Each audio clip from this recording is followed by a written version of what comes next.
ya, sudah Ustazah tulis judulnya ya. Sekarang Ustazah akan menjelaskan materinya ya. Yang pertama yaitu anak-anak terlebih dahulu ya membaca cerita dongeng halaman 147 ya. Dibaca dulu dongengnya ya, judulnya Pohon Cemara dan Semak-semak ya. Nah, setelah itu, setelah anak-anak membaca ya, di situ perintahnya adalah membuat pertanyaan ya. Pertanyaannya kan sudah diajarkan dulu ya. Cara membuat pertanyaan itu harus ada kata apa? Harus ada kata apa ya? Ini namanya kalimat tanya ya. Nah, kalimat tanya itu ada kata apa ya, siapa, lalu di mana ya. Ada lagi yang namanya di sini sudah jelas ya. Di sini cuma ada 4 ya. Nah, boleh juga misalkan ditambahkan mengapa atau bagaimana ya. Nah, ini ya. Bagaimana. Ini adalah kalimat tanya. Jadi kalau mau membuat kalimat tanya harus ada kata ini ya. Lalu diakhiri ini tanda tanya. Nah, diakhiri apa? Tanda tanya ya, jangan lupa. Nah, di situ Ustazah akan memberikan contohnya ya. Contohnya misalkan kita ambil yang nomor 1 ya. Nomor 1 adalah apa? Di sini judul. Nah, judul apa? Cerita, dongeng. Nah, dongeng di atas atau dongeng tersebut ya. Nih, di sini ditulis dongeng tersebut. Boleh atau misalkan cerita dongeng di atas ya. Nanti bisa dijawab ya. Jawabannya apa tadi? Misalkan di situ jawabannya, oh tidak usah ya, karena di sini perintahnya membuat pertanyaan. Lalu lanjut ya. Halaman 150. Halaman 150 menebak teka-teki. Nah, di sini halaman 150 menebak teka-teki ya. Nah, teka-tekinya apa? Di sini ada perintahnya yaitu misalkan anak-anak ya, amatilah berat buah-buahan berikut, lingkari satuan berat yang tepat sesuai dengan perbandingan beratnya. Terlebih dahulu Ustazah akan mengulang yang kemarin sudah diajarkan mungkin ya. Di sini rumusnya yaitu 1000 gram sama dengan berapa? Ada yang tahu? 1 kilogram ya. Lalu ada lagi di sini 100 ya, 100 gram sama dengan 1 berapa? 1 ons. Lalu di sini 10 ya, ons sama dengan berapa? Ayo di sini 1 kilogram ya. Jadi nanti untuk mengisi menebak teka-teki itu anak-anak harus pahami dulu ya rumus yang ini ya. Nah, contohnya misalkan di situ ada gambar ini ya, gambar jeruk ya, 600. Nah, di sini ada gambar jeruk ya, 1 kilo ya, 1 kilogram. Nah, 1 kilogram. Nah, di sini tinggal diubah saja, tinggal dilingkarin aja mau pakai yang gram atau yang pakai ons ya. Nah, karena di sini perintahnya adalah apa? Lebih kecil ya, lebih kecil berarti yang dilingkari adalah yang gram ya. Nih, contoh di sini nomor 1 berarti yang dilingkari adalah gram ya, misalkan 600 gram.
Soleh dan soleha, hari ini Ustazah akan mempraktekkan bagaimana cara membuat kotak serbaguna dari sedotan. Pertama, kita siapkan dulu alat dan bahan. Bisa dilihat di sini alat dan bahannya ya. Ada lem uhu, ada sedotan. Jumlah sedotannya ada 30 dengan 2 warna. Boleh misalkan mau warna apa saja. Kalau di sini Ustazah kasih warnanya warna hijau dan biru ya. Mari kita mulai mempraktekkan bagaimana caranya untuk membuat kotak sederhana.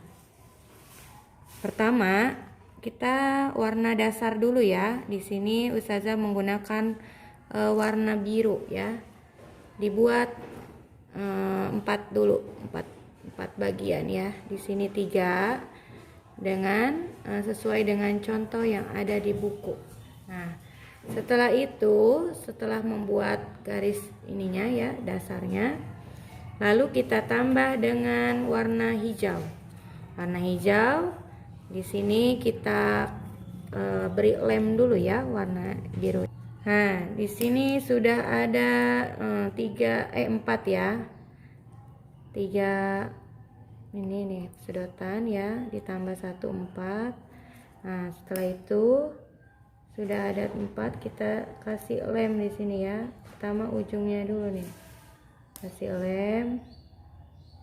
Nah, kasih lem ya. Disamain ya lemnya. Wah, ini harus lumayan ini ya. Nah, samain.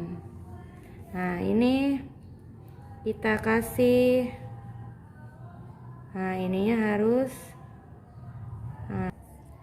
tempelkan ini ya, udah dilem sama Ustazah, lalu dikasih lem lagi pokoknya ditempelkannya dengan 6 sedotan aja ya.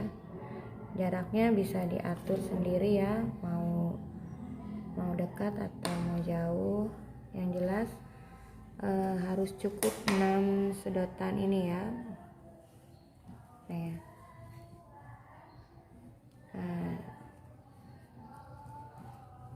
Nah ya, ini ada sedotan yang kedua.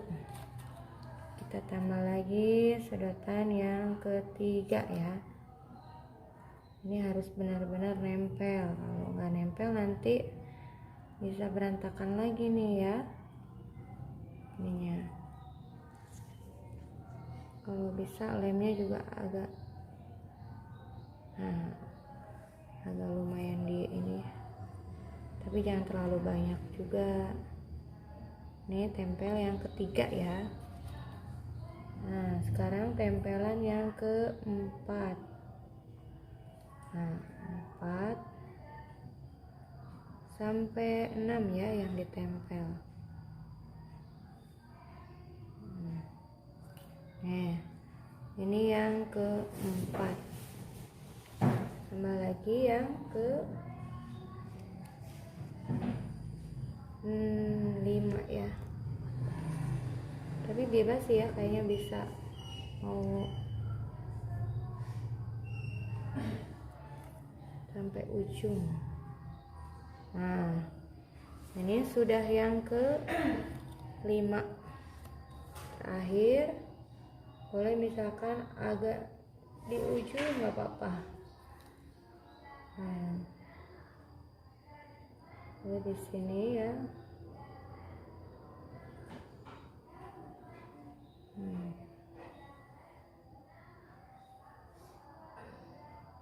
Nah,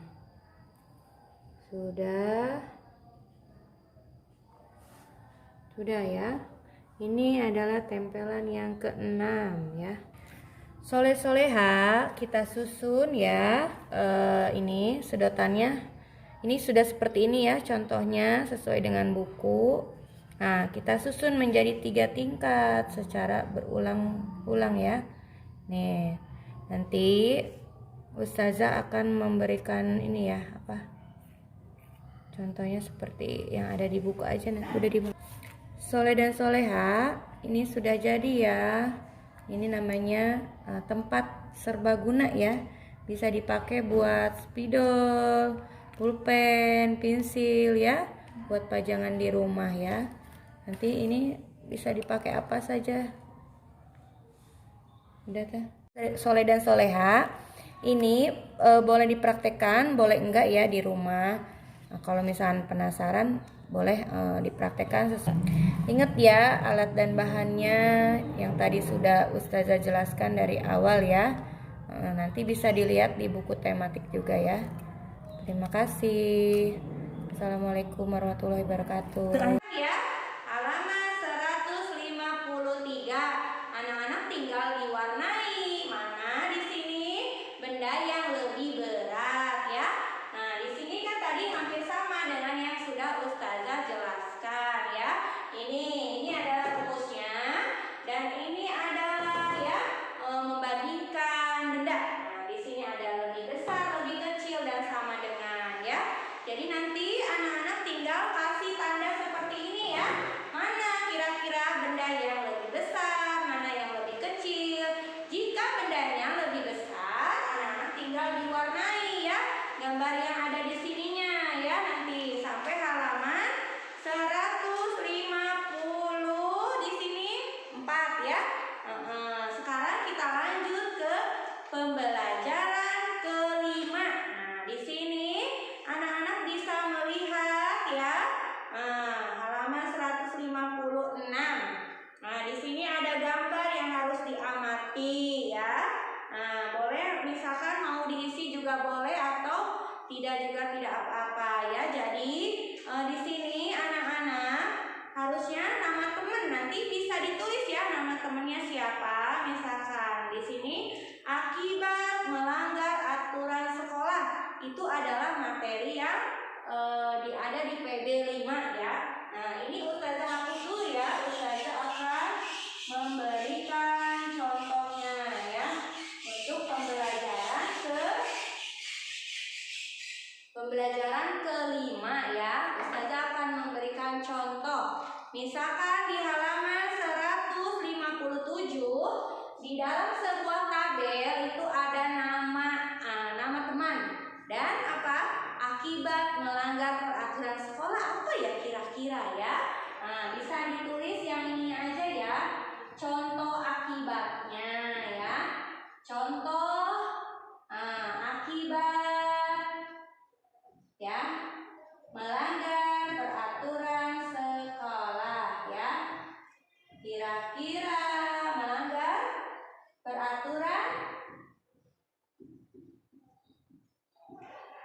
peraturan sekolah di sini aja ya.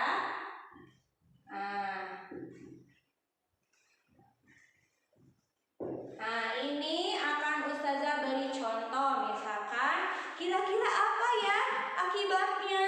Biasanya kalau yang melanggar peraturan sekolah, biasanya Ustazah memberikan hukuman atau sanksi berupa istighfar ya. Nah, tapi di sini Ustazah akan menuliskannya beda ya. Misalnya boleh itu anak-anak nanti menulis seperti itu ya. Yang pertama misalkan akibatnya jika tidak mematuhi, yang pertama adalah menjadi tidak apa? Menjadi misalkan anak-anak tidak disiplin. Disiplin itu penting ya. Itu adalah penilaian sikap dari Ustazah ya. Jika anak melanggar peraturan sekolah berarti tandanya anak tersebut tidak disiplin ya. Jadi di sini menjadi tidak disiplin. Kalau misalkan anak yang disiplin itu tidak akan melanggar peraturan sekolah. Selain itu bisa dicari lagi ya. Misalkan bisa mendapatkan sanksi dari Ustazah misal berupa istighfar ya, atau misalkan anak-anak menulis dengan rapi ya, macam-macam ya akibatnya. Nanti bisa ditulis di halaman 157 ya. Lalu masih nyambung dengan yang tadi ya, halaman 158. Di sini anak-anak membuat yang namanya main. Nah, ini nih. Halaman ini ya, mind map ya. Di sini jika tidak mematuhi peraturan sekolah. Ustazah, peraturan sekolah itu apa saja ya? Misalkan anak-anak kalau pagi itu harus berangkat pagi, misalkan jam 7 ya. Lebih dari jam 7 misalkan akan Ustazah catat. Nanti 4 kali pertemuan, 4 kali telat misalkan ke sekolahnya akan diberikan peringatan ya dari sekolah. Lalu setelah itu misalkan selain datangnya telat, apalagi misalkan dalam kelas ngobrol misalkan dengan temannya itu adalah salah satu melanggar peraturan juga ya.